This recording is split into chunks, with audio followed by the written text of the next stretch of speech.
Itu yang kita kejar. Jadi kalau 10 hari terakhir kita ngejar Lailatul Qadar, sekarang sepanjang hidup kita mengejar pahala tanpa batas. Ada. Tinggal apa syaratnya? Cuma 2, nggak banyak.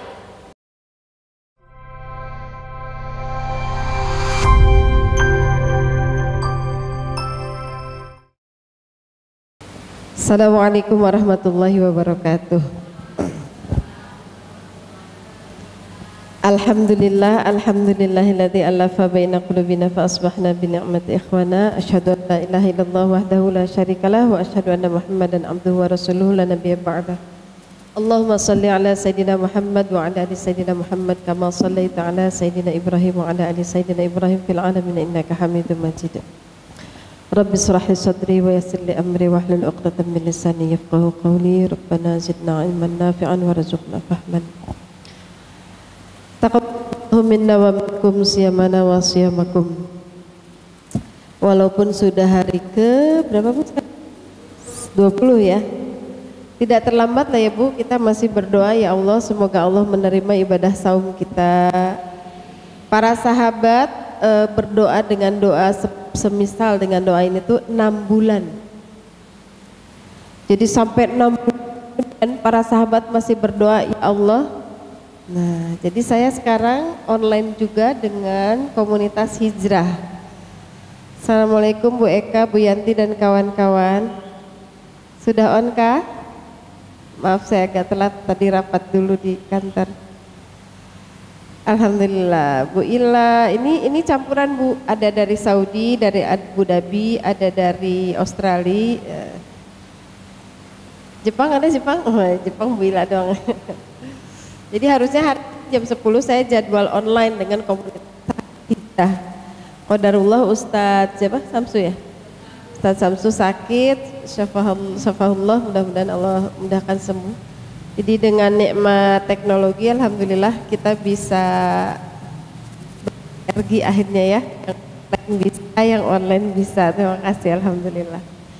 Jadi para sahabat itu berdoa untuk supaya Allah, berharap Allah mengabulkan, menerima ibadah Ramadannya itu sampai 6 bulan Bu. Jadi 6 bulan setelah Ramadan para sahabat masih berdoa, ya Allah terimalah amal ibadah saya ya Allah. Karena itu selevel sahabat Bu ya, tidak ada jaminan, tidak ada keyakinan dan kepastian bahwa ibadah Ramadannya diterima. Apalagi kita ya, kita mah kalau udah masuk Syawal asa geus teu Ramadan gitu, asa udah nggak ada urusan untuk berdoa semoga Allah menerima amal saleh Ramadan kita. Nanti di bulan ke-7 para sahabat itu doanya diganti, tapi masih berhubungan dengan Ramadan. Allahumma balighna Ramadan. Ya Allah sampaikan kami sampai di bulan Ramadan. Begitu terus Bu. Ba'da Ramadan mereka berdoa, Allahumma taqabbal minna siyamana wa ruku'ana wa sujudana wa tilawatana. Sampai 6 bulan. Bulan ke-7 masuk, berdoanya Allahumma balighna Ramadan. Jadi Ramadan tuh jadi top of mind. Apa top of mind teh? Jadi anu kapi eling, keingetan terus. Itu di bulan-bulan. Jadi kalaupun sekarang udah tanggal 20, kita masih harus tetap berdoa supaya Allah menerima amal ibadah kita. Kenapa? Karena kalau kita diterima ibadahnya, itu seperti Rasulullah SAW katakan, kita seperti orang yang baru lahir, dosanya 0. Tuh kalau ibadah kita diterima Bu, dosa kita akan 0, pahala kita banyak. Makanya kalau habis Ramadan di bulan Syawal kita berdoanya gimana? Ja'alanallahu minal a'idin wal faidin. Artinya apa? Awas jangan salah ya, udah dijelasin Bu Sufi loh. Awas loh. Saya udah jelasin sebelum Ramadan ya. Ini sahabat hijrah. Udah ini juga ya. Terjemahannya bukan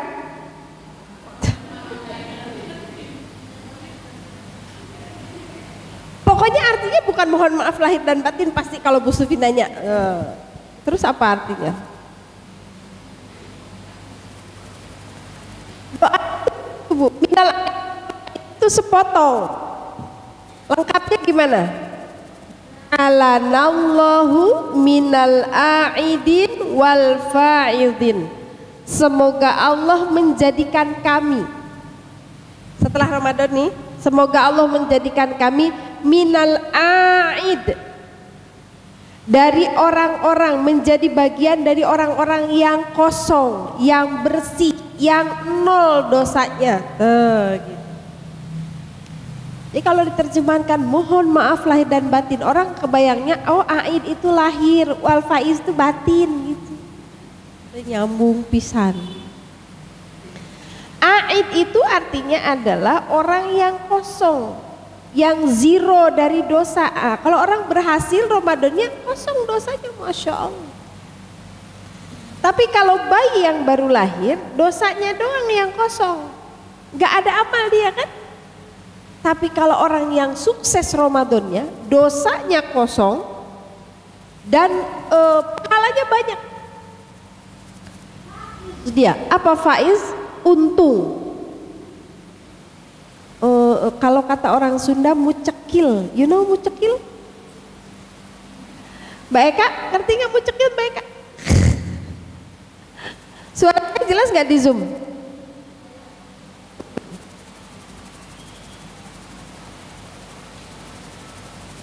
Sebentar, saya sambil buka ini kalau di Zoom Bu ya, sambil buka apa? Oh ininya nggak terdengar jelas malah di saya. Ini sound. Jelas ya Mbak Ila? Oke, alhamdulillah. Jadi kita bukan cuman a'id, kosong, kembali ke fitrah, kembali ke nol, tapi juga kita faiz. Oke? Jadi arti dari kata minal a'idin, semoga kita bagian dari orang-orang yang a'id, orang-orang yang kosong, orang-orang yang fitrah. Tapi bukan cuma dosanya kosong, kita ingin faiz, beruntung, menang, mucekil. Mucekil itu untungnya banyak. Pahala sholat kita, taraweh kita, witir kita, sholat tobat kita, saum kita, sedekah kita, tilawah kita, semua diterima oleh Allah. Lailatul Qadar semua diterima oleh Allah. Kabayang tuh dosanya nol, pahalanya sebanyak itu di bulan Ramadan. Nah itu a'id dan faiz. Jadi jawabannya kalau didoain minal aizin wal faizin, jawabannya kami sami-sami Bu, maaf lahir dan batin, abdi oge gitu ya. Bukan gitu jawabannya. Kalau didoakan. Jadi kalau ada yang mendoakan minal a'idin wal fa'idin, sebetulnya itu teh sepotong, Cek. Lengkapnya gimana? Ja'alanallahu minal a'idin wal fa'idin. Kan orang Indonesia mah kitu pan sok hararemat ya. Jazakillah khair. Orang menyebutnya gimana? Jazakillah ya. Ya kan? Padahal apa artinya jazakillah? Semoga Allah membalasmu. Makin naon balas? Kalau dibalasnya dengan yang lebih buruk gimana? Ibu aminin? Kagak kan? Jadi, tapi kalau ada orang bilang jazakillah, kita udah mafhum. Itu teh jazakillah khair.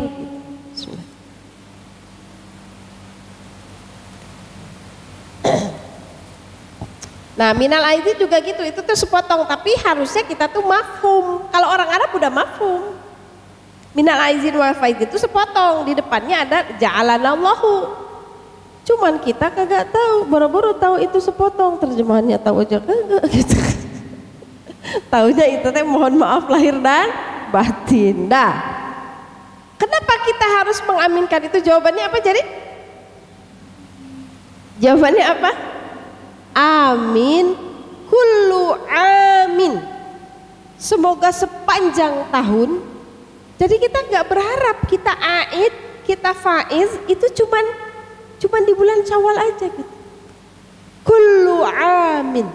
semoga sepanjang tahun wa antum bi khair, dan engkau dalam keadaan baik.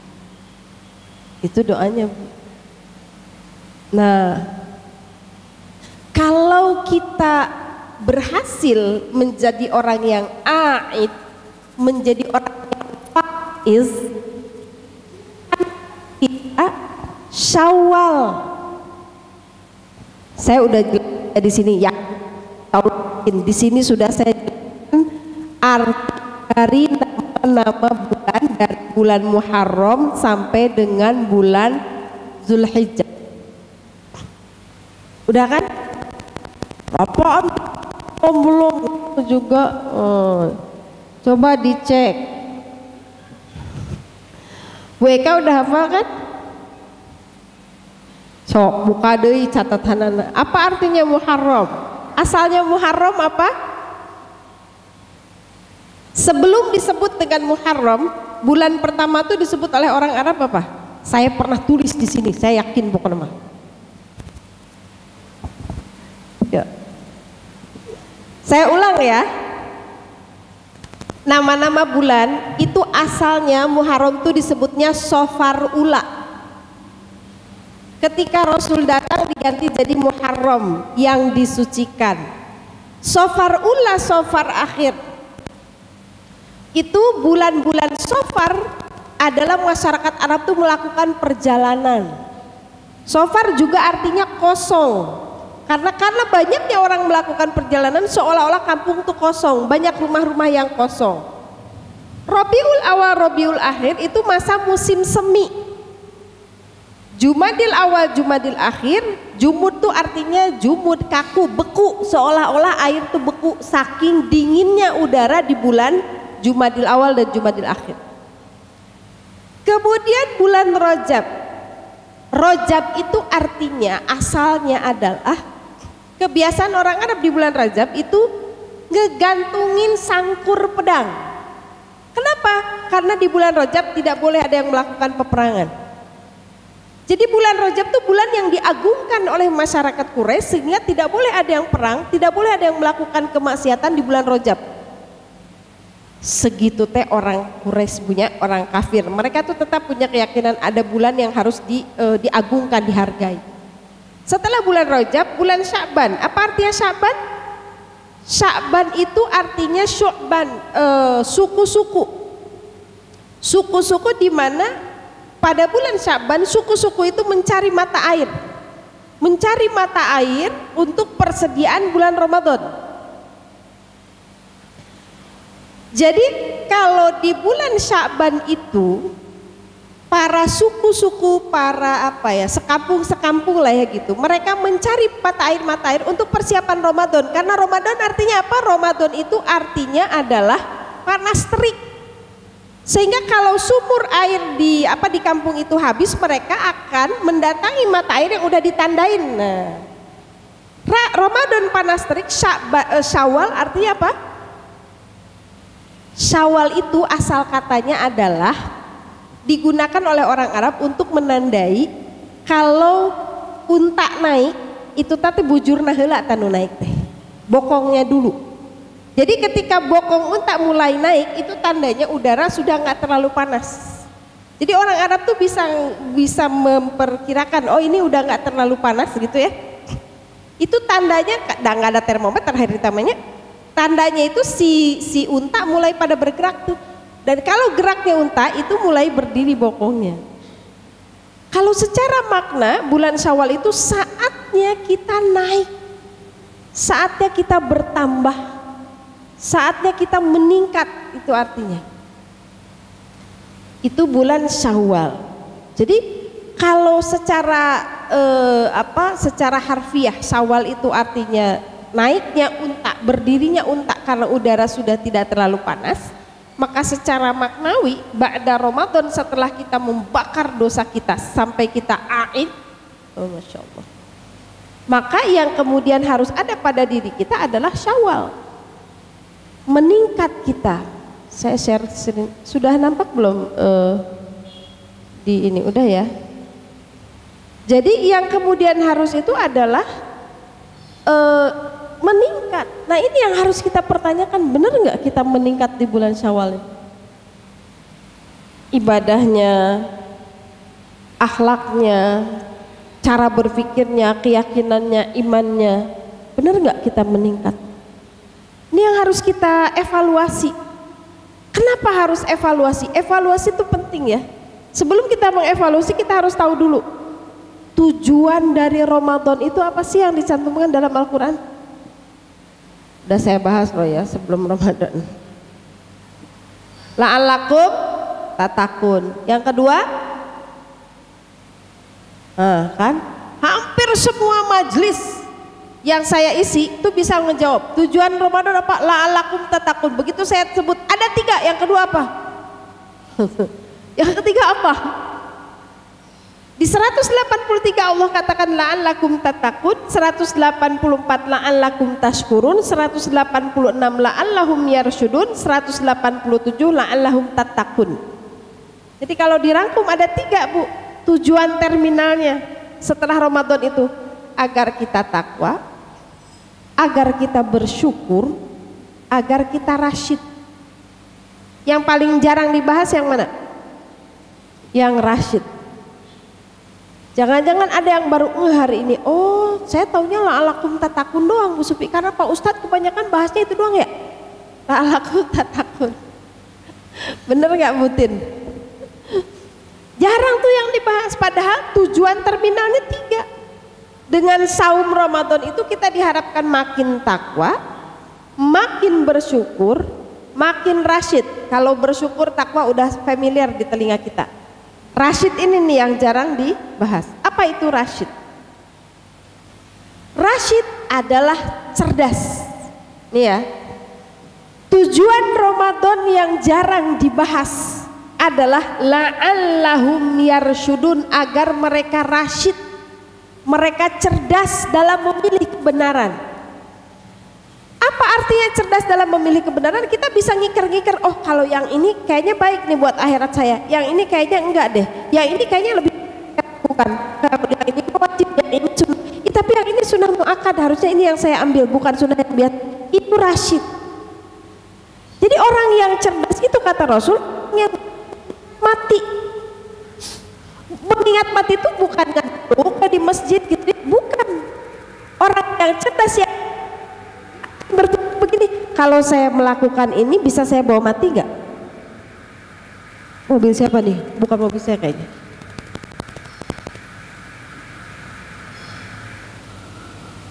Bener mobil.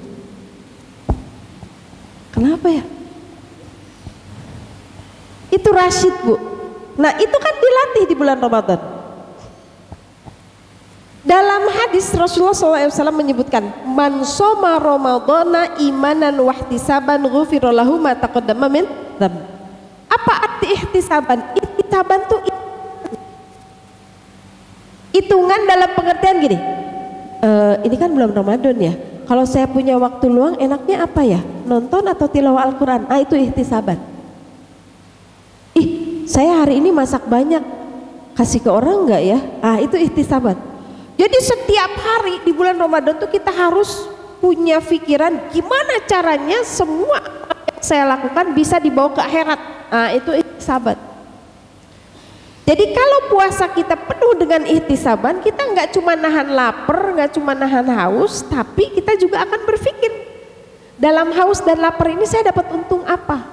Kalau saya sedekah segini, kalau saya baca tilawah Al-Quran segini, itu tuh hitung. Nah itu namanya ihtisaban. Setelah kita ihtisaban, kita nanti akan jadi orang yang cerdas. Oh ternyata saya tuh bisa ya tilawah 10 juz sehari. Udah diamalkan belum? Nanti kita bahas. Jadi kita akan cerdas. Oh ternyata caranya supaya saya bisa 1 juz 1 hari itu begini ternyata ya di bulan Ramadan. Kalau kita jadi orang yang rasyid, yang cerdas, maka setelah itu kita tahu siasatnya. Oke, setelah ini kalau saya mau 1 juz sehari berarti saya harus gini. Itu orang yang cerdas. Itu diharapkan setelah Ramadan tuh kita jadi orang yang cerdas. Tujuan terminalnya tadi la'allakum tattaqun, lakum tashkurun, supaya makin bersyukur setelah Ramadan tuh. Alhamdulillah ya Allah, ternyata saya teh saum 30 hari nggak mati. Jadi kalau saya nanti saum kodok 7 hari, insya Allah walaupun opak seueur keneh, gule masih sepanci, kastengel masih 10 toples.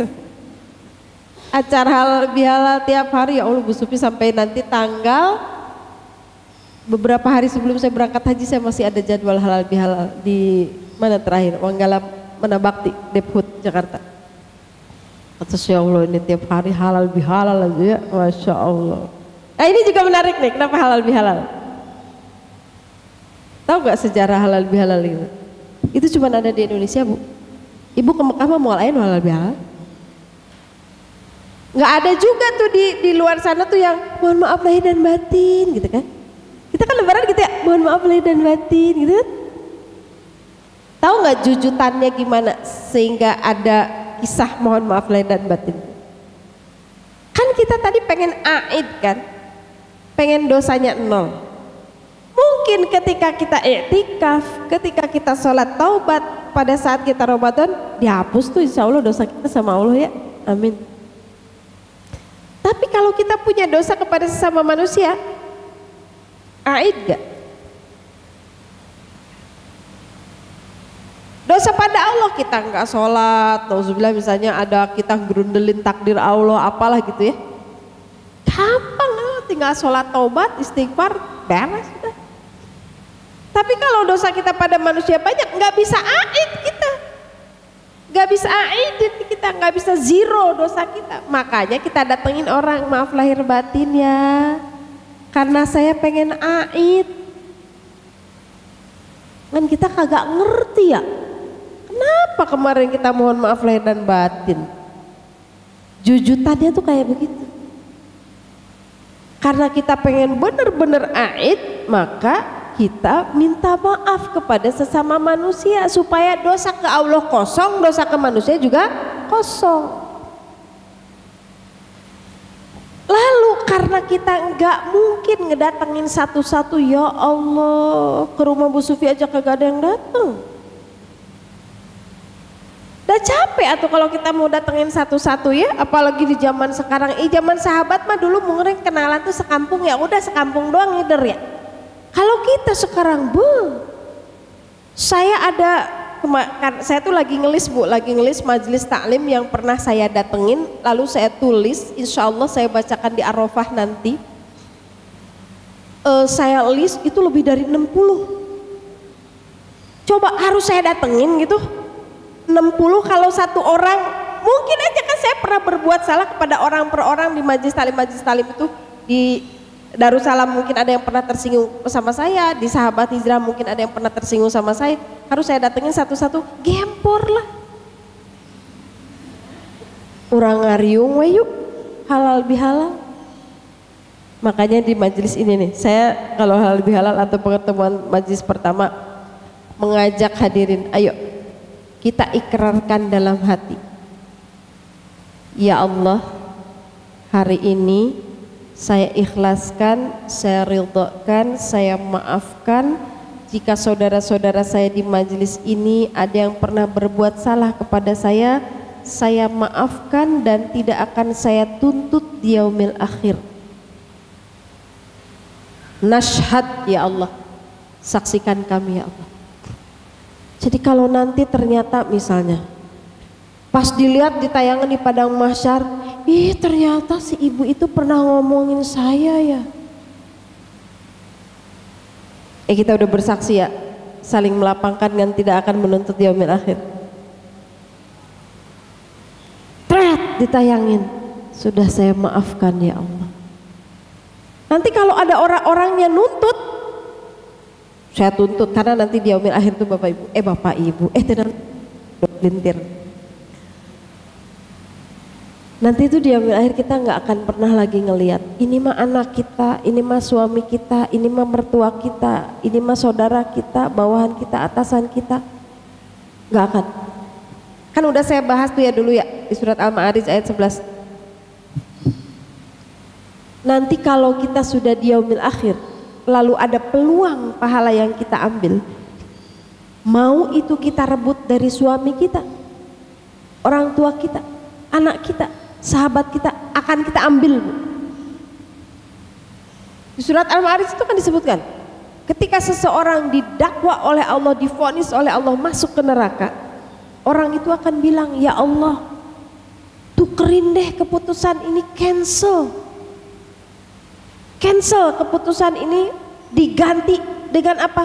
Tuh anak saya, tuh pasangan saya, tuh orang tua saya, tuh kerabat-kerabat saya, kalau perlu seluruh manusia di bumi saya tumbalkan untuk meng-cancel keputusan saya masuk neraka. Gak ada lagi tuh.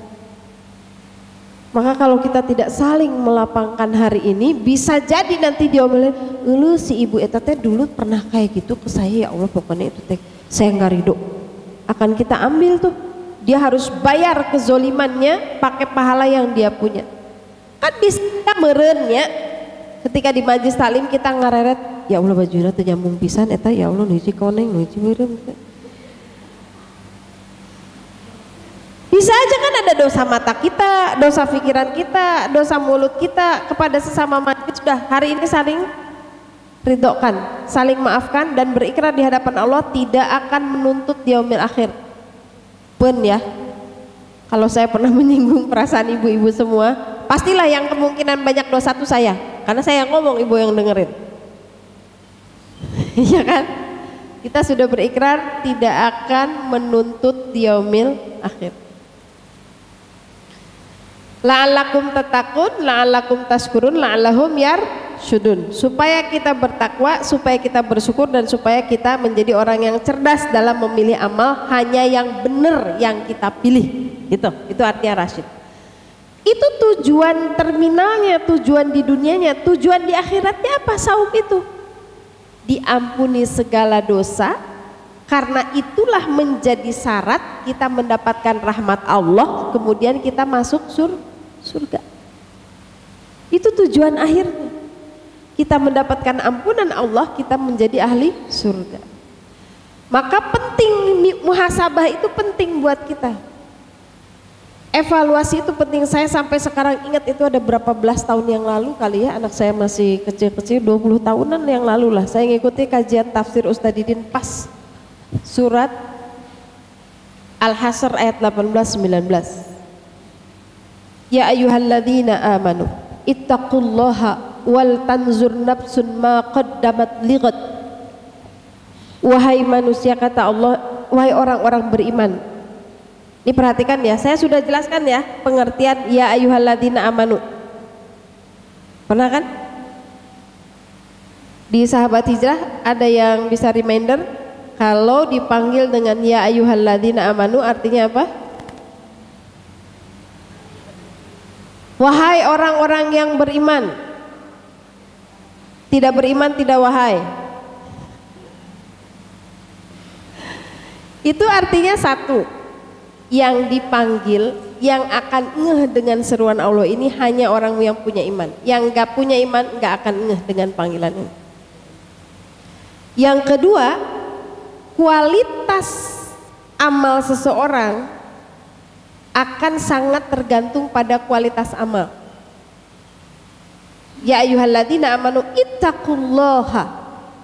Bertakwanya seorang muslim itu akan tergantung kepada seberapa beriman dia. Itu artinya kalau dipanggil ya ayyuhalladzina amanu. Kalau kata Ustadz Alim, ini adalah panggilan mesranya Allah pada seorang hamba. Karena yang dipanggilnya tuh bukan ya ayyuhan nas, ya bani Adam. Yang dipanggilnya tuh iman kita. Ya ayyuhalladzina amanu kutiba alaikumusiyam. Nggak akan saum kalau dia nggak punya iman.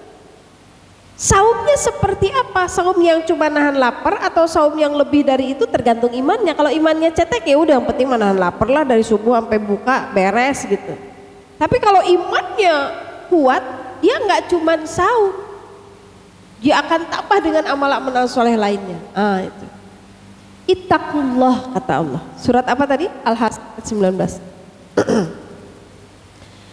Wahai orang-orang beriman, kata Allah, bertakwalah kamu Wal tanzur. Apa arti wal tanzur? Ibu buka Qur'annya enggak? Buka Qur'annya ya. Wal tanzur itu saya pernah jelaskan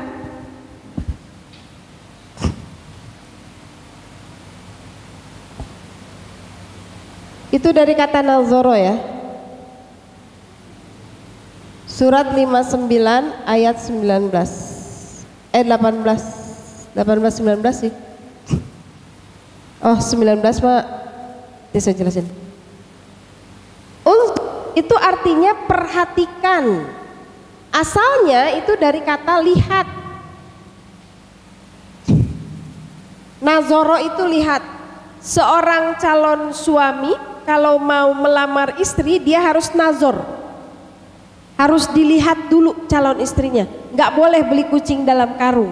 Beli kucing di karung aja nggak boleh, apalagi cari istri nggak dilihat dulu, nggak boleh. Pernah datang seorang sahabat kepada Rasul, ya Rasul, saya mau menikah dengan si Fulana. Lalu kata Rasul, kamu udah lihat belum perempuannya? Enggak. Kata Rasul, pergi kamu lihat dulu perempuannya. Kalau kamu suka nikahin, kalau kamu enggak jangan. Gitu. Nazoro itu arti asalnya melihat. Tapi kata melihat di dalam Al-Quran itu kadang-kadang Allah menggunakan kalimat ro'a. Aro'aitalladzi yukadzibu biddin. Apakah kamu enggak melihat bagaimana akibat pada orang-orang yang mendustakan agama? Kalau ro'a artinya melihat, nazor artinya melihat, basor artinya apa? Melihat juga kan? Kenapa beda? Apa bedanya ro'a, nazor sama basor? Apa Bu? Ih pernah saya ajarin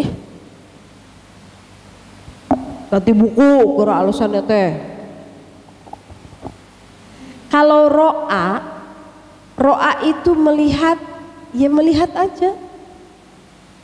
Bu Sufi lewat Darussalam nggak? Ya. Ngelihat ibu-ibu lagi ngaji nggak? Oh iya, tadi lihat saya rame kayaknya di Darussalam ada pengajian, itu ro'a. Kalau nazor, saya tuh akan melihat ada berapa yang kerudung hitam, ada yang berapa kerudung merah, yang duduk, yang nundutan, yang pakai kacamata, yang nyender, itu saya tahu. Nah itu nazor, detil. Kalau basor, melihat dengan hati, dengan perasaan. Kalau ibu-ibu nanti ke Mekah ya, tuh da didoakeun teh sok teu diaminkeun, amin atuh. Oh kalau saya mah udah pernah, atau kalau saya bilang ini, kalau ibu ke Mekah lagi, yang udah pernah melihat Ka'bah, apa respon pertama ketika melihat Ka'bah? Kenapa nangis? Kan gak bisa diterjemahin kan? Mata kita yang ro'a ngelihat itu jirimna bentuknya fisik Ka'bah. Tiba-tiba perasaan kita berkecamuk, gajebo pokoknya mah ujug-ujug nangis. Anak ibu pulang dari luar negeri berapa tahun nggak pulang, tiba-tiba lebaran kemarin pulang tanpa ngasih kabar ke ibu. Ibu nangis atau sorak? Nangis kan? Kenapa? Engkau bahagia eta anaknya datang. Nah itu ketika kita melihat anak kita terus kita nangis, ibu tidak sedang ro'a, tidak sedang nazor, tapi sedang basor. Paham? Jadi basor tuh kalau ngelihat sesuatu dengan perasaan, dengan pikiran tuh basor. Allah menggunakan kata melihat untuk dirinya itu dengan kata basor. Jadi Allah itu memandang kita dengan perasaan, dengan hati. Walaupun kita menjadi hamba yang banyak dosa, Allah akan tetap menatap kita dengan kata basor. Masya Allah, pemilihan kata di dalam Al-Quran itu luar biasa. Nah, di ayat ini, aduh saya tuh lagi, ini Bu, tadinya mau absen malah ke sahabat hijrah teh, sekarang juga teh. Masya Allah, Alhamdulillah saya tuh dikasih ini sama Allah tuh dikasih hidung yang sangat peka. Jadi kalau dingin saya flu, kalau panas saya flu, Alhamdulillah masih dikasih hidung. Dah kembali ke ayat ini. Jadi punten kalau suara saya agak bintang ya, ibu-ibu. Wal tanzur itu adalah perintah dari Allah Subhanahu wa taala kita untuk memperhatikan secara detail ma qaddamat, apa-apa yang telah kamu lakukan qaddam, artinya di dunia. Semua yang kita lakukan qaddam di dunia itu harus kita pastikan ligot. Harus kita pastikan bisa kita bawa pulang ke akhirat besok. Ligot itu artinya dari godan. Godan itu besok. Besok di sini bermakna akhirat. Qaddam di sini bermakna dunia. Ma qaddamat ligot. Nih perhatikan ya ayatnya, Masya Allah, tabarakallah, Allah tuh luar biasa deh. Lalu sama Allah ditutup lagi, wattaqullah. Yang buka ayatnya perhatikan, wattaqullah. Tadi di awal ayat perintahnya setelah ya ayyuhalladzina amanu apa? Ittaqullah, bertakwalah kepada Allah. Setelah Allah sebutkan bertakwanya dengan gimana ya Allah? Wal tanzur nafsun ma qaddamat ligot. Perhatikan semua yang ada di dunia sehingga bisa menguntungkan kamu di akhirat. Ditutup lagi sama Allah, wattaqullah. Ini kalau ada kalimat diapit dengan perintah yang sama, kata guru saya, ini berarti kunci dari perintah ini adalah takwa. Kayak tadi tuh, la'allakum tattaqun, la'allakum tashkurun, la'allahum yarsudun, la'allahum yattaqun.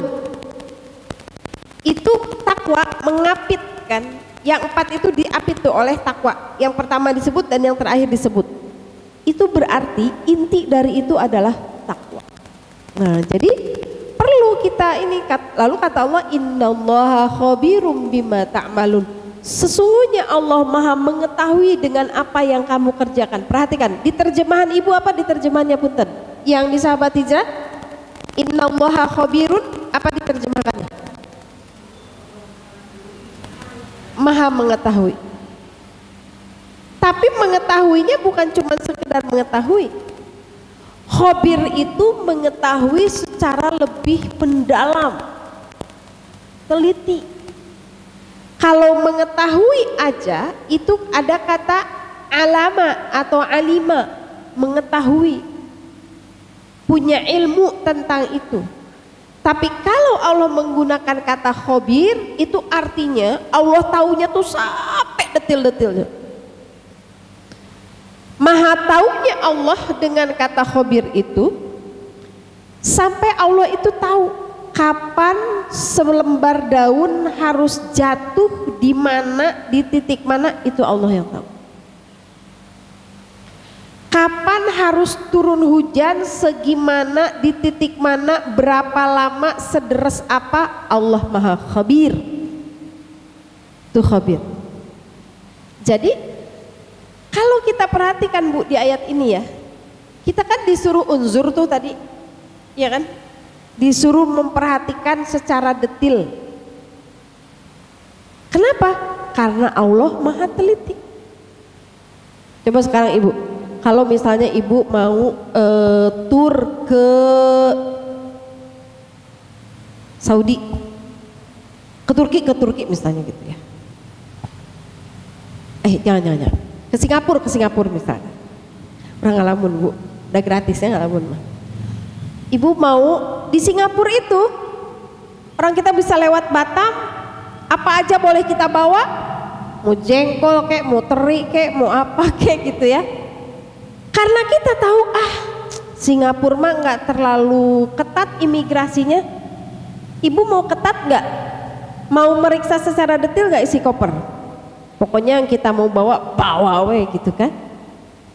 Tapi coba kalau ibu mau ke Prancis misalnya, ibu mau ke Eropa, Di Eropa itu kalau ibu bawa tas misalnya merek apa bu, merek tas terkenal Hermes misalnya, merek Hermes, tapi Hermesnya tuh KW, bukan asli produk Paris. Tapi saya belinya 20 juta Bu Supi, tapi KW bukan buatan Paris, itu nanti dibalangkeun di bandara. Maka karena ibu tahu kalau mau ke Eropa itu sangat detil, kira-kira ibu mau hati-hati gak? Kita akan unzur, kita akan perhatikan secara detil apa yang ada di koper kita. Karena apa? Karena imigrasi negara yang mau kita datangin sangat detil. Nah, Allah begitu tuh. Perhatikan ya, apa yang kamu lakukan di dunia, pastikan bisa dibawa ke akhirat, karena ada Allah yang sensornya maha teliti. Paham? Kerennya bahasa Al-Quran itu luar biasa. Ini kalau kita baca terjemahan iman doang kan cuma gini, wahai orang-orang beriman, bertakwalah kepada Allah, perhatikanlah apa yang kamu perbuat untuk akhirat. Bertakwalah, sesungguhnya Allah maha mengetahui apa yang kamu kerjakan. Udah, ya kan? Tapi coba perhatikan, kenapa di depan Allah menggunakan kata unzur, kenapa di belakang Allah menggunakan kata khobir? Masya Allah. Jadi artinya kita harus teliti dengan perbuatan yang kita lakukan, karena ada Allah yang maha khobir. Nah, itu pentingnya kita muhasabah, supaya kita bisa mengidentifikasi kita nih udah berhasil nggak? Udah syawal nggak kita nih? Lalu keberhasilan kita di Ramadan tuh yang mana? Ya bukan sombong lah ya, ini mah tahadus bin nikmah.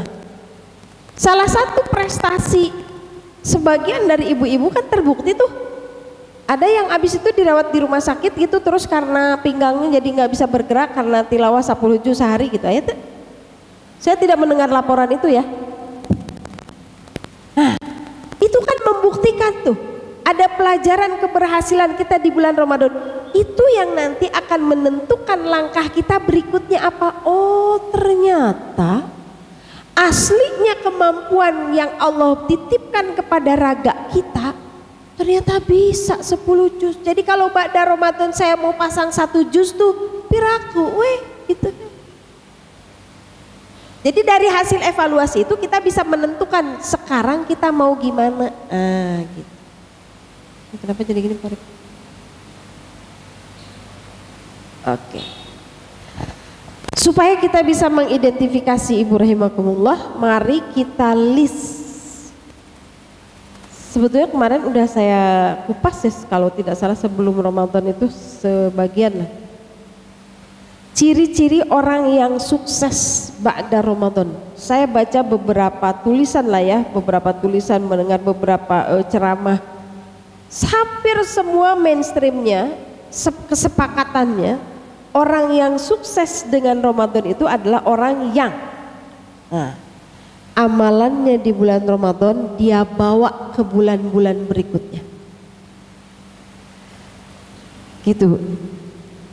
Kita ternyata bisa tuh 11 rakaat tiap malam, bisa. Ternyata kita bisa tuh tilawah khatam sebulan, bisa. Ternyata kita bisa ya sedekah subuh tiap hari. Ternyata saya bisa ya sedekah Jumat tiap Jumat. Ternyata saya bisa ya tiap hari bangun jam 3 pagi. Bisa ternyata gitu. Dan tidak kenapa-kenapa kan gitu.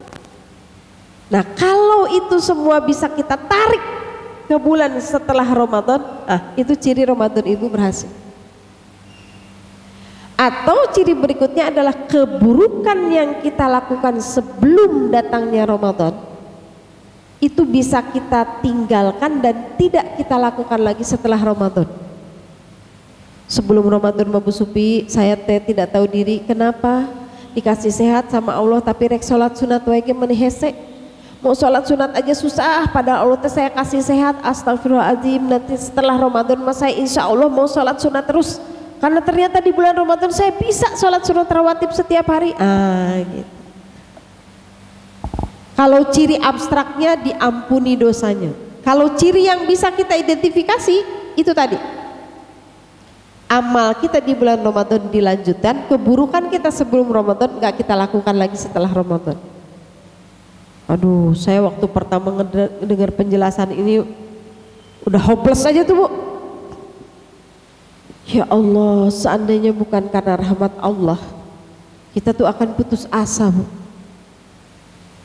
Ada nggak dari dua ciri itu yang pasti ada di diri kita? Amalan Ramadan kita lanjutin, keburukan sebelum Ramadan kita tinggalkan. Dan gimana kita mau jadi pemenang? Hari pertama geus ngajongkeng atuh. Siapa di sini yang hari pertama tidak KO itu Masya Allah. Hari pertama di bulan Syawal kita sudah KO. Amal ibadah kita, amal soleh kita tiba-tiba jadi berubah.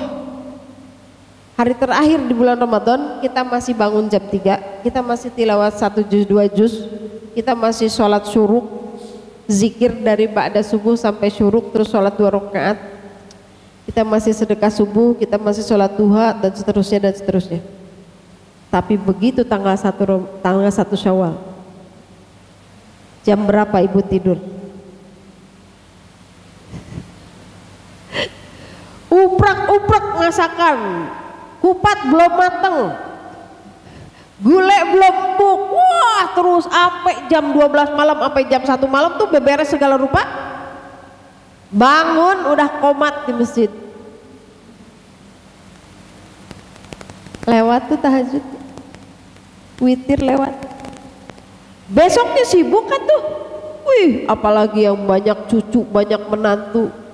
Riwuh pandeta. Sampai pas cucu pulang capek Bu ya. Masya Allah. Lagi viral tuh video TikTok Bu Sufi.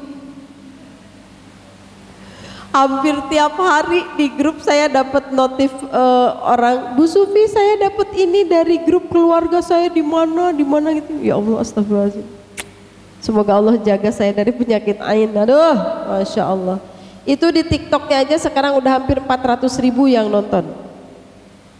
Yang nge-share berapa ribu tahu? Di WA grup itu berkeliaran di mana-mana. Allahu Akbar Karim. Semoga Allah jaga saya ya Allah. Beres zuhur Bu, sampai zuhur kita bak-bik tuh ributnya. Makanan iyo, nyo tamu, wah saga Allahu Akbar, zuhur, ya Allah, nggak duha. Ada yang begitu? Beres zuhur, kita kemana silaturahmi?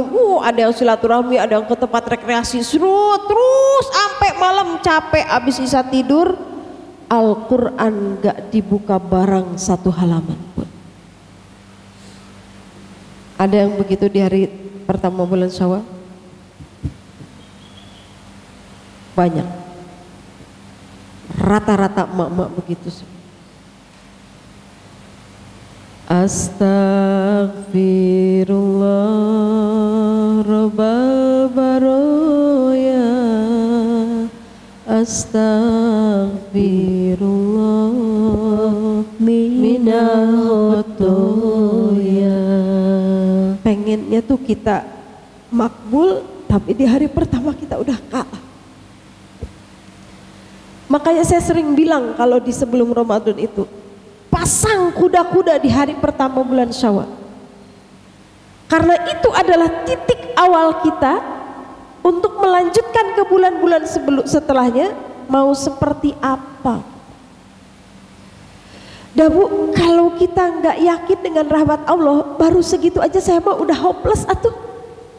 Gimana mau sukses Ramadan kita, hari pertama aja kita udah kalah. Kalau bukan karena rahmat Allah, gak akan bisa kita menjadi orang yang lebih baik pasca Ramadan. Kita tuh pecundang semua. Hari pertama kita udah kalah, jujur. Tahajud kita kalah sama masakan, duha kita kalah sama hidangan, tilawah kita kalah sama kesibukan. Kalah. Kalau bukan mengharapkan rahmat Allah, kita udah putus asa. Masih ada 11 bulan ke depan kita berharap. Makanya kenapa kemudian kita berharap rahmat Allah tuh karena kalau ngandelin amal kita mah gak ada apa-apanya. Boro-boro kita seperti bulan Ramadan 11 bulan ke depan, hari pertama aja kita udah KO. Nah itu pentingnya kita melakukan muhasabah. Jadi harus ada tuh yang kita tarik, tilawahnya, saumnya, infaknya, sholat sunnahnya, kita tarik. Nggak akan bisa semua bu. Dan kita mau bukan para salafus soleh ya, yang bisa mendawamkan amal Ramadan itu sampai menjadi amal sepanjang hidupnya. Tapi paling tidak coba ambil, kalau kemarin ibu bisa 10 hari 10 juz per hari, walaupun cuma sekali gitu ya, itu membuktikan bahwa kita punya kekuatan, kita punya kemampuan untuk tilawah rutin setiap hari. Kan ternyata tetap kemarin kita bisa tuh, sok ambil bu. Kalau kemarin kita cuma hatam setahun sekali, itu kan ada tuh yang hatam teh dari Ramadan ke Ramadannya. Jadi kalau Ramadan hatam, nanti hatam berikutnya adalah dari bulan Syawal sampai mau Ramadan lagi, kan ada tuh kebanyakan mah begitu. Kata Sayyidina Ali, kalau kita menghatamkan Al-Quran lebih dari 3 bulan itu disebut orangnya kaslan jidan. Apa artinya kaslan jidan? Muales banget. Ayo ambil satu aja. Kemarin ternyata terbukti tuh kita bisa sholat sunat 11 rakaat ya tiap hari. Ya nggak bisa lah Bu Sufi, saya tahajud tiap hari 11 rakaat mah, witir atau 3 rakaat. Ternyata kemarin saya bisa ya sedekah tiap hari. Ya, tapi kan berat, kemarin makan Ramadan. Ya sok atuh ayo sedekah Jumat deh. Enggak Jumat gitu. Atau kalau mau setiap hari sedekah subuh. Oh, udahlah. Ya, tapi kan sekarang mah nggak Ramadan mah saya nggak ke masjid sholat subuhnya. Jadi nggak bisa masukin canceling, buka M-Banking Bu. Dan nggak akan saya tolak, beneran. Yayasan saya, Pondok Quran Berkah, nggak akan nolak kalau tiap pagi ibu infak 5.000,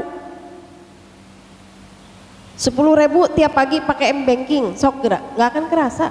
5.000 sehari kali 30.000, cuman 150.000, lebih murah daripada parkiran ibu sebulan.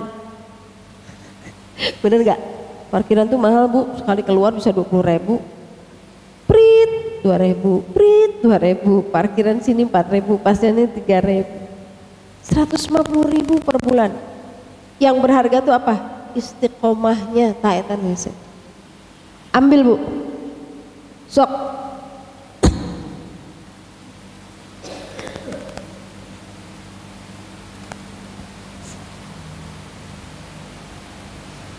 Sekarang canangkan di dalam hati ibu, bismillah, azamkan amal Ramadan apa yang kemarin kita lakukan, yang sebelum-sebelumnya belum pernah kita lakukan atau belum dawam kita lakukan, sekarang ba'da Ramadan mau menjadi amal mudawamah kita. Sok tentuin, gak usah semuanya deh, satu aja tentukan.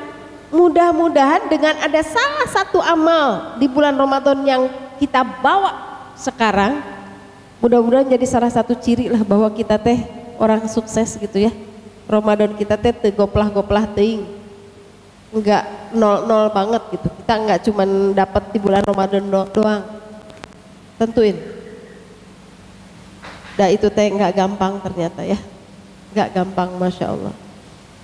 Karena yang menentukan itu ternyata ini bu, intonasi kita mengucapkan alhamdulillah di ujung bulan Ramadan. Coba kalau akhir Ramadan kita bilang apa? Alhamdulillah. Intonasi itu menentukan apa yang ada dalam hati kita. Kalau kita bilang alhamdulillah, itu artinya apa? Ibu kelelahan dengan Ramadan, sehingga begitu Ramadan selesai seolah-olah ibu meletakkan beban. Selesai juga 30 hari kan itu. Itu yang menentukan intonasi kata alhamdulillah di ujung Ramadan adalah kadar keimanan kita.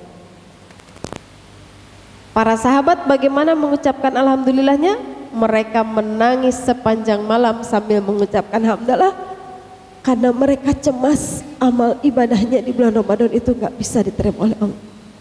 Mereka mengucapkan alhamdulillah itu untuk bersyukur karena Allah izinkan hidup dari awal Ramadan sampai akhir Ramadan. Alhamdulillahnya mereka sampai di sebuah hadis disebutkan perkampungan mereka itu seperti perkampungan lalat yang berdengung karena hampir semua rumah menangis ketika Ramadan akan hilang dari hidup mereka. Jadi alhamdulillahnya mereka bukan alhamdulillah seperti meletakkan sebuah beban. Itu beda, kadar keimanannya beda. Apa yang harus kita evaluasi dari tadi? Tadi kan saya udah jelaskan kenapa kita harus evaluasi, kenapa kita harus muhasabah. Karena Allah Maha Khabir, maka kita harus nazar, kita harus unzur, harus perhatikan secara detail amal soleh kita. Gimana supaya kita bisa mengetahui apakah kita berhasil atau tidak? Itu tinggal diukur aja ciri-cirinya. Udah saya jelaskan kan di sini ya. Waktu sebelum Ramadan saya jelaskan kan, supaya ibu nanti Ramadannya berhasil harus tahu ciri-ciri orang bertakwa tuh seperti apa. Udah saya jelasin di sahabat hijrah juga udah tahun lalu. Ya baik Kak, masih ada catatannya enggak? Bu Ferdi masih ada catatannya? Ada banyak ciri-ciri orang bertakwa di dalam Al-Quran, banyak banget. Tapi saya ambil beberapa ayat aja. Yang pertama dalam surat Al-Baqarah ayat 1 sampai 5. Yang kedua dalam surat Al-Imran ayat 133 sampai 135. Di Al-Baqarah ayat 130 ayat 1 sampai 5 itu ibu-ibu sudah paham semualah. Yu'minuna bil ghaib wa yuqimunas shalah wa mimma razaqnahum yunfiqun. Terus apa lagi?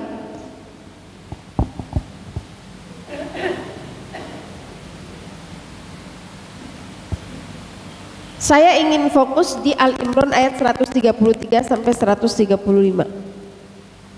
Dibuka semuanya, yang pegang Quran, yang di HP-nya ada aplikasi Quran dibuka semua supaya lebih jelas ya kalau kita membuka ayat. Di Al-Imran 135 itu Allah mengawalinya dengan perintah wasari'u ila magfiratin mir rabbikum wa jannatin arduhas samawati wal ard u'iddat lil muttaqin. Bersegeralah kalian kata Allah kepada ampunan Allah dan kepada surga, artinya kepada jalan-jalan surga, amal-amal surga. Kita tuh harus bersegera, harus haripet cek orang Sunda mah. Haripet tuh apa ya? Apa ya haripet? Antusias. Haripet tuh antusias. Lalu kata Allah, karena surga itu disediakan bagi orang-orang yang bertakwa. Siapa orang yang bertakwa itu? Allah jelaskan di ayat 134-nya. Alladzina yunfiquna fis-sarra'i wad-dharra'i. Orang yang bertakwa itu kata Allah yang pertama adalah orang yang berinfak dalam keadaan lapang maupun dalam keadaan sempit. Jadi kalau di surat Al-Baqarah ayat 1 sampai 5 itu kan di ayat 2-nya ya.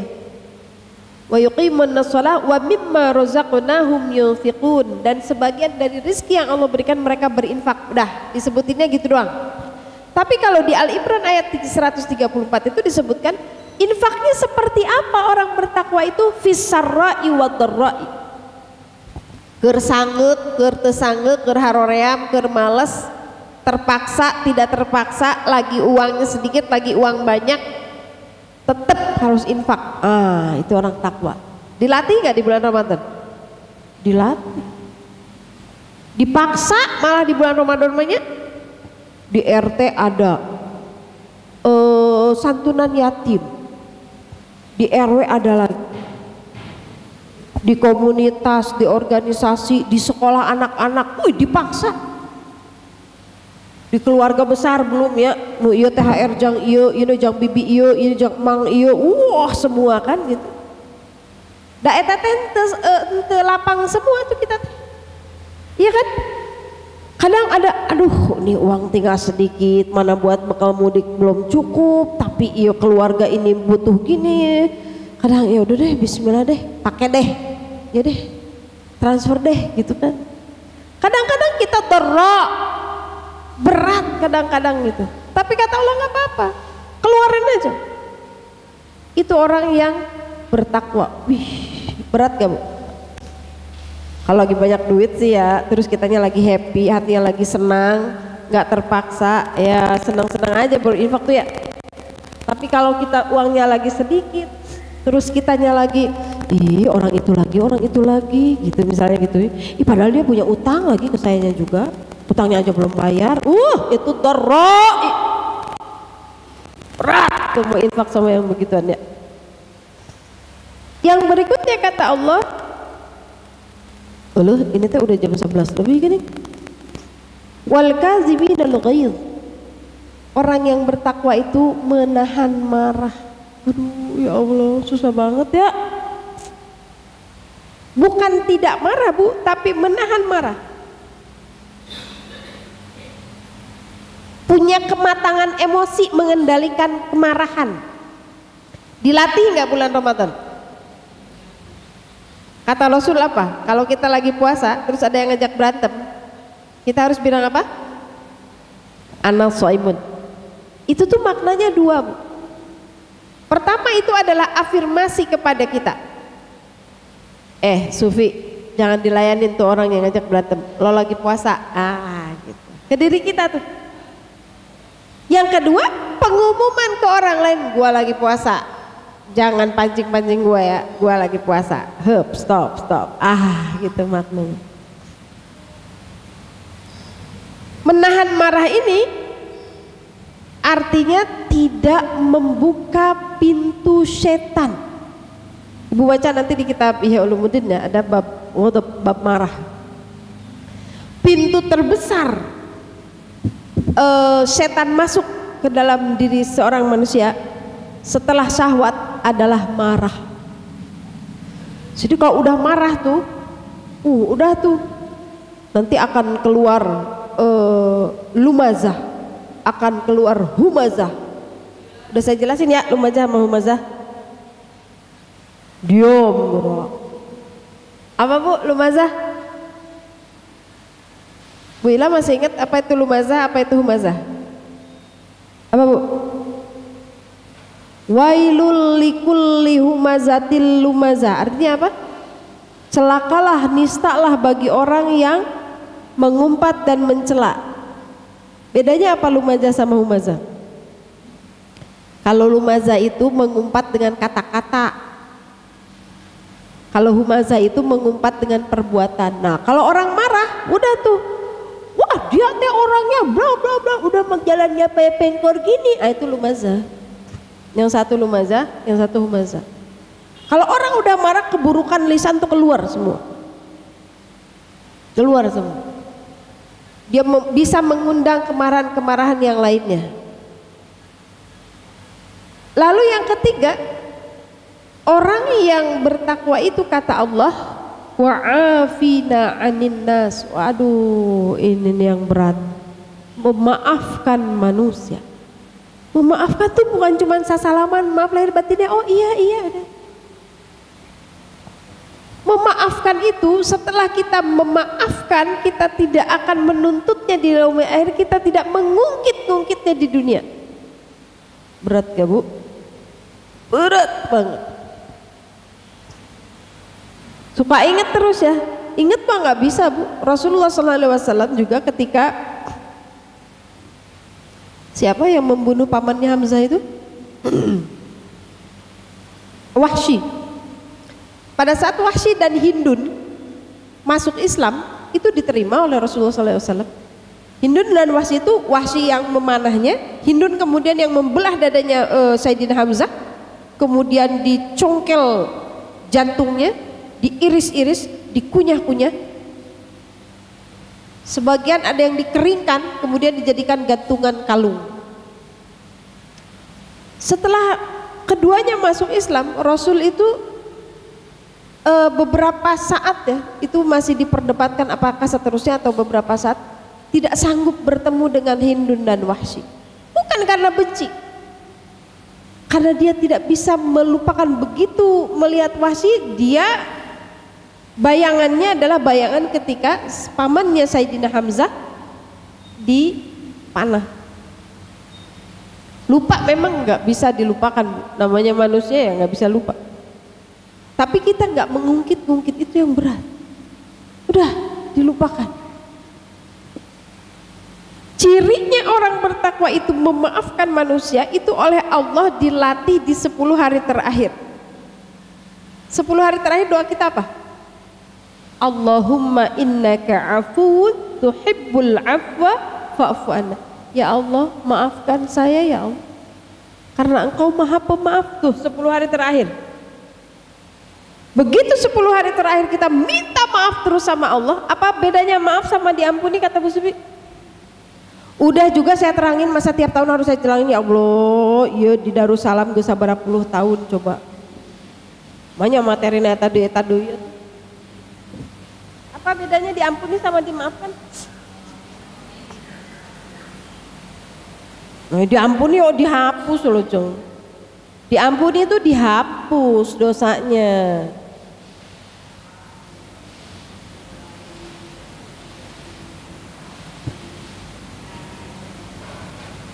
Kalau diampuni itu dihapus dosanya.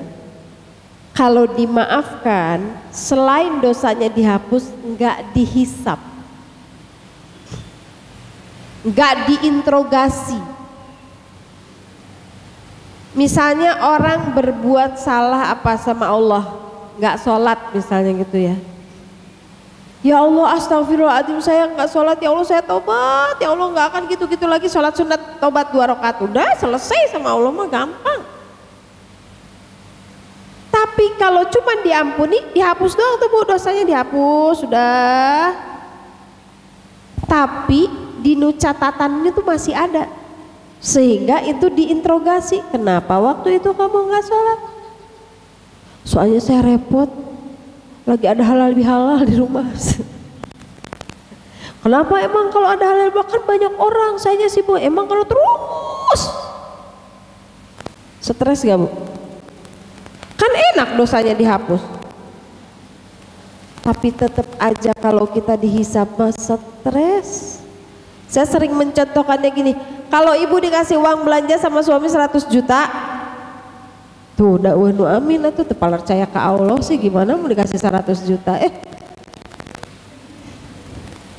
Seneng nggak dikasih 100 juta per bulan? Tambah seneng lagi kata suaminya gini, abisin ya, awas kalau nggak habis papa marah. Cakep banget tuh, langsung wakaf ke Bu Supita 50 juta. Tapi kalau di ujungnya, di akhir bulan, suami ibu bilang, mana kumpulin semua bill, kumpulin semua struk, kumpulin semua bukti parkir, kumpulin semua kwitansi. Ini kenapa harga pembersih ini harganya cuma 7.500, kenapa di sini 8.000, kenapa tuh kurang 50.000? Ya enak gak digituin? Tapi kan enak dikasih 100.000 kudu dibeakeun coba.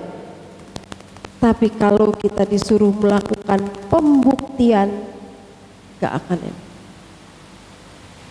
Itu dimaafkan. Jadi kita tuh, saya tuh sampai sekarang inget banget itu Allah yarham almarhum Ustaz Taufik Hulaimi ya. Allahumma fillah. Dulu saya tuh masih suka baper aja kalau ingat sama beliau tuh. Jadi kata beliau, kita tuh kalau mau minta surga tuh jangan cuma minta surga, tapi mintalah surga bi ghairi hisab, tanpa hisab. Jadi kita nggak dihisab dulu, nggak harus dicelup dulu ke neraka, nggak harus diinterogasi dulu. Minta surga tuh minta surga bi ghairi hisab, tanpa hisab. Karena dihisab tuh nggak enak Bu. Sok tanyain. Kalau ibu punya anak buah, tuh yang paling gak enak tuh dihisap ya Pak Arif ya.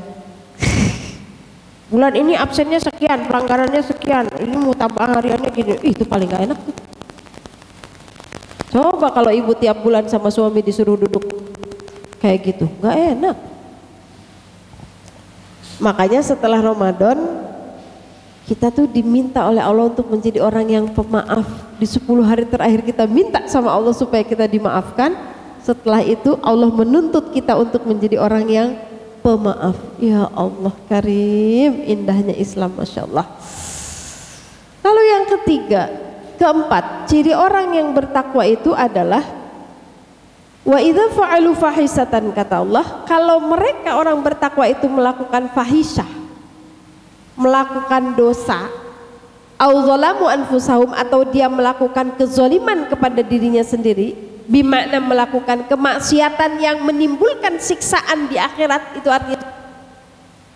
Jadi zalim itu bukan nyabokan maneh, cakar-cakar diri sendiri, bukan. Zalim li anfusihim itu artinya dia berbuat dosa sehingga dia menyiapkan siksaan di yaumil akhir dengan dosa yang dia lakukan itu.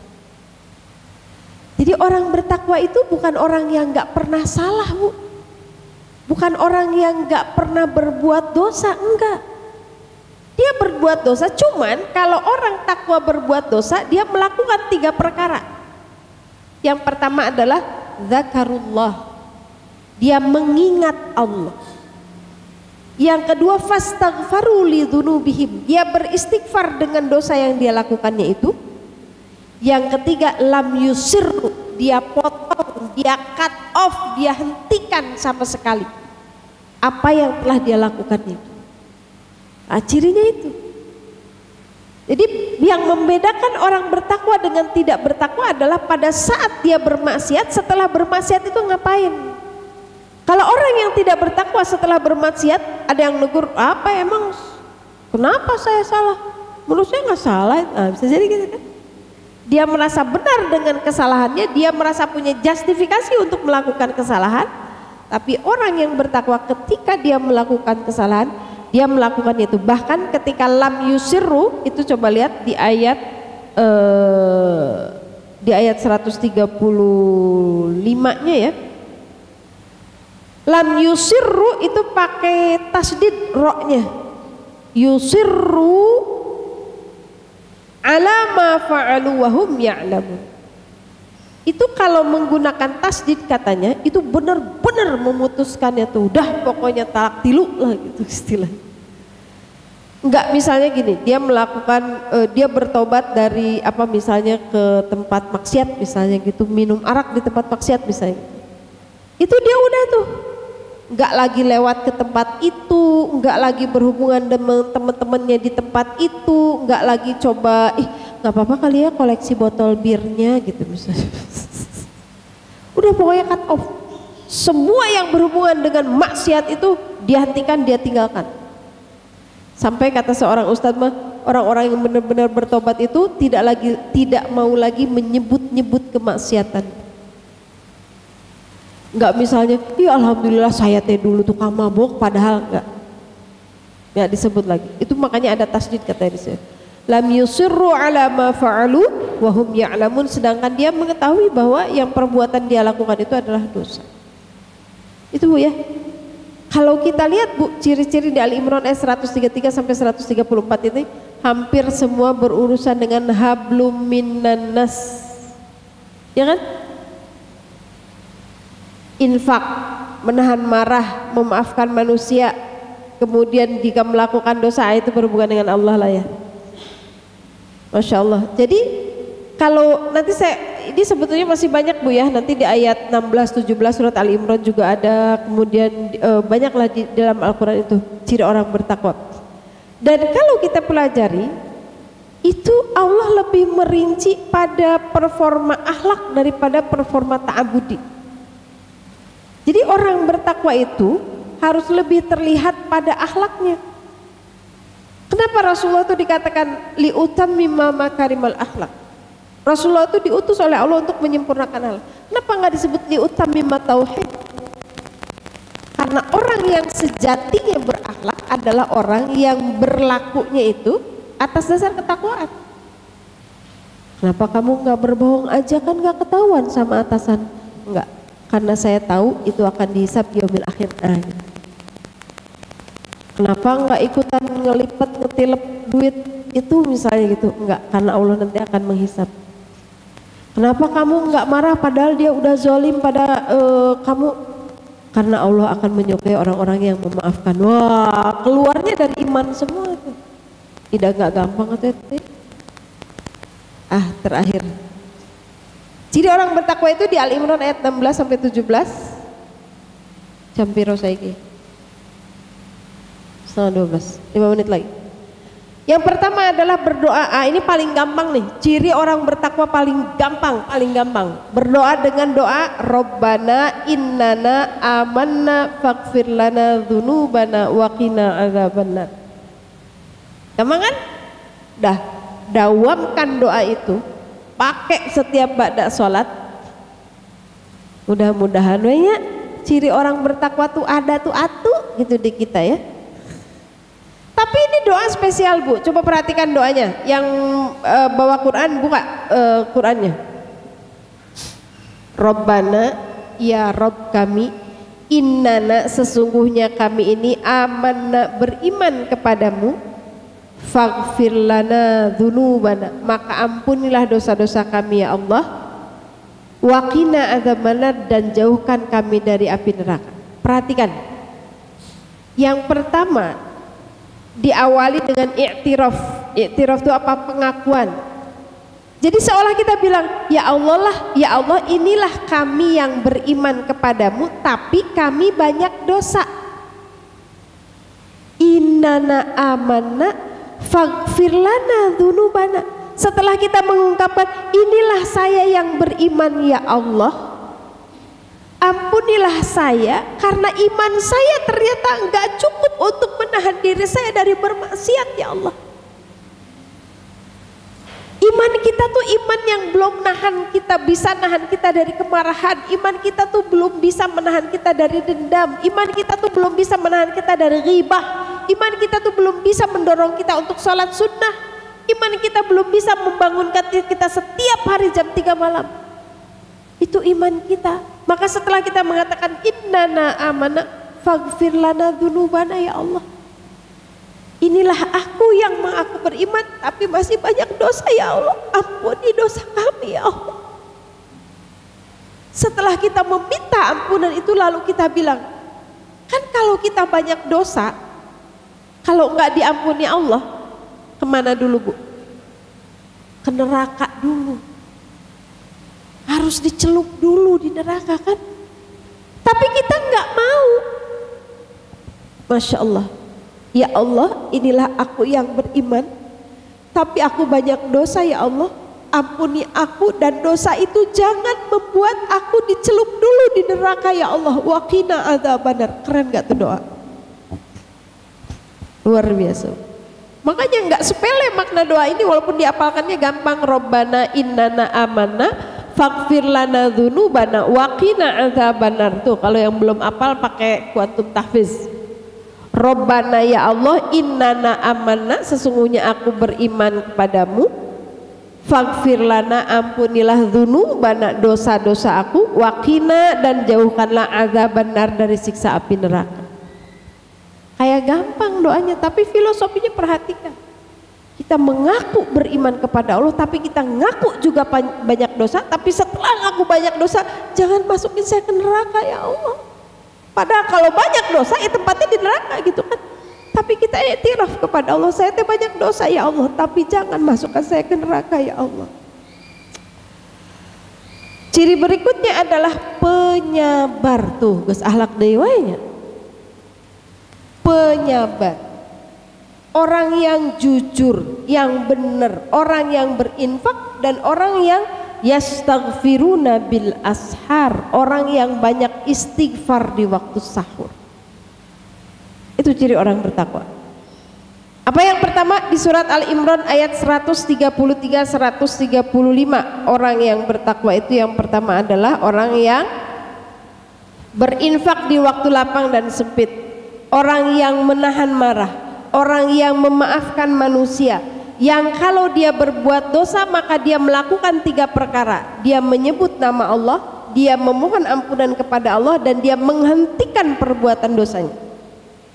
Di surat Al-Imran ayat 16 sampai ayat 17, orang bertakwa itu orang yang berdoa dengan doa i'tiraf Rabbana innana amanna faghfir lana dzunubana wa qina adzabannar. Ini yang belum hafal dihafalin ya.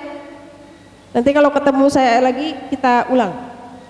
Kemudian dia jadi sabirun, dia jadi shadiqun, orang yang jujur, orang yang sidik, kemudian dia orang yang berinfak, dan orang yang yastaghfiruna bil ashar, orang yang memperbanyak istighfar di waktu sahur. Sok, dari sekian ciri-ciri itu ibu tandain, kita tandain kira-kira ceklisannya segede apa. Penyabar ya on progress lah ya, kita jadi orang sabar, kira-kira ceklisannya segede naon tah. Infak insya Allah lah, infaknya mau seperti apa, sok dirumusin. Ya Allah, ini saya yang sudah mengetahui ciri-ciri orang bertakwa menurut ayat-ayatmu, bantu saya untuk bisa menjadi sok yang mana yang unggulan. Yastaghfiruna bil ashar, memperbanyak istighfar di waktu sahur. Tapi kalau lagi haid gimana Bu Sufi? Bangun, berarti bang istighfar doang. Da urang mah kalau lagi haid teh meni asa kercuti ibadah. Ya kan? Padahal kalau bangun misalnya sepertiga malam, boleh nggak sih orang yang haid bangun terus pakai mukena terus pegang tasbih baca istighfar 100 kali, boleh nggak? Kenapa kita nggak? Da asal libur itu. Walaupun ya saya beberapa kali ngajengkang sih Bu, jujur lah. Bangun nggak sholat ya lagi haid, dah pegang tasbih astagfirullahaladzim, belum sampai 100 tidur lagi tuh. Tapi ya berlatih terus lah, daripada sama sekali enggak. Ayo, udah mah lagi haid, sholat kagak, tilawah kagak, masa istighfar doang kagak bisa juga. Istighfar doang di sepertiga malam. Kalaupun kemarin kita tidak dapat Lailatul Qadar, ini yang saya ini nih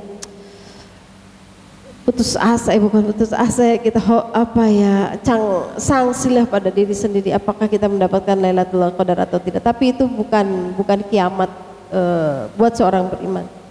Kenapa? Karena ternyata saya cari di dalam Al-Quran itu ada yang lebih berharga dari Lailatul Qadar, yaitu amal yang tanpa batas.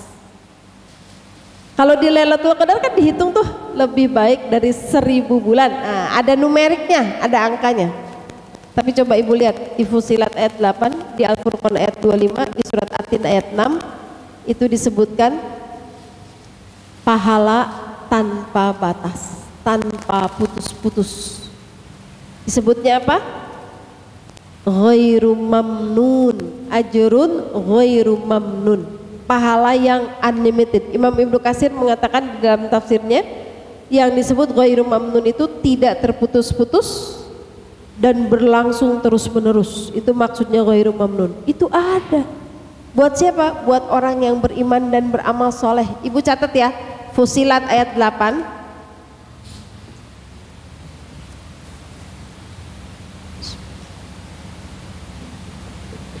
Ini lama lagi nanti kalau saya bahas.